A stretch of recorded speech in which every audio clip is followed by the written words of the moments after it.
Sir, आज के कार्यक्रम के विषय में बताइए ज़रा, जानकारी दीजिए जो आज का जो कार्यक्रम हुआ है, समापन है आज। ये आर्य लेखक परिषद का जो ये अखिल भारतीय साहित्यकार सम्मेलन है, इसमें आज वैदिक संस्कारों की उपादेयता और प्रासंगिकता पर महत्वपूर्ण सत्र था।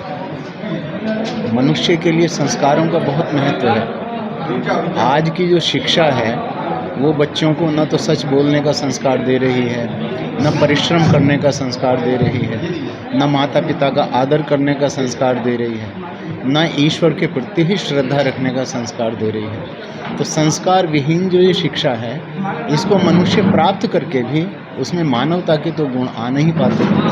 प्राचीन काल में जो अध्यापक होता था, आचार्य होता था, गुरुकुल का गुरु, आचार्य, प्राचार्य ये सब होते थे, तो ये बच्चे को जहाँ व्याकरण पढ़ाते थे, संस्कृत पढ़ाते थे, इतिहास भूगोल पढ़ाते थे, विज्ञान पढ़ाते थे, वहाँ उनको मानवता के और आध्यात्मिकता के, नैतिकता के संस्कार भी देते थे।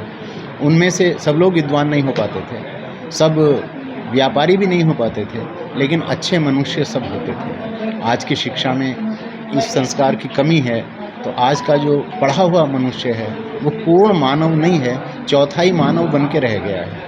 और संस्कार भी जो हो वो शुद्धतम और शीर्षतम संस्कृति का होना चाहिए, जो कि वेद है, वेद की संस्कृति है। वेद की संस्कृति, वेद का ज्ञान शुद्ध है और संस्कृति भी शीर्षस्थ है। इसी को मानते हुए भारत कभी विश्व का शिरोमणि था।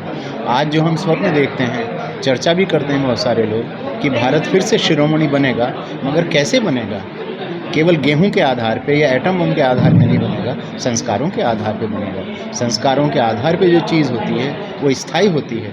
इन संस्कारों को महत्व देने के लिए आज ये सत्र रखा गया था, जिसमें कई विद्वानों ने व्याख्यान दिए और वो बहुत। क्या बधाइयाँ देना चाहते हैं? किसको? शिक्षकों को क्या कहना चाहते हैं?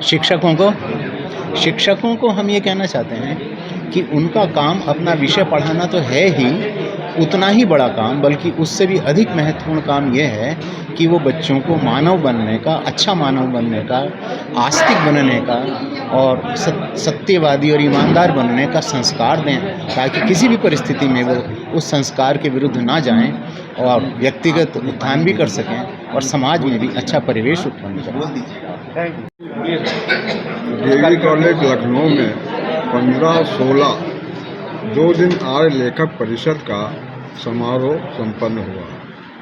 मुझे बड़ी खुशी है कि देश के विभिन्न क्षेत्रों से आए हुए विद्वान, कवि, लेखक, पत्रकार ने आकर इस कार्यक्रम में भाग लिया। और ये विशेषकर मैं ये कहूँगा कि ये लखनऊ के लिए बहुत ही सौभाग्य की बात है कि सारे देश के लेखक विद्वान हमारे यहाँ पधारे। मैं ज़्यादा न कुछ कहता हुआ आर्य लेखक परिषद के सभी सम्मानित अधिकारियों का धन्यवाद करता हूँ कि जिन्होंने हमें यहाँ पर ये मौका दिया सेवा करने का। हम सभी लोग, हमारा परिवार, देवी कॉलेज का परिवार, लखनऊ का सभी आर्य समाजों के परिवार के लोग उनको बहुत बहुत हृदय से धन्यवाद करते हैं और आशा करते हैं कि भविष्य में जब कभी भी वो लखनऊ में कोई भी कार्यक्रम कराएंगे, सदैव हम लोग उनका सहयोग प्राप्त होता रहेगा। ये इन्हीं शब्दों के साथ मैं फिर पुनः आप सभी का धन्यवाद करता हूँ। जय हिंद।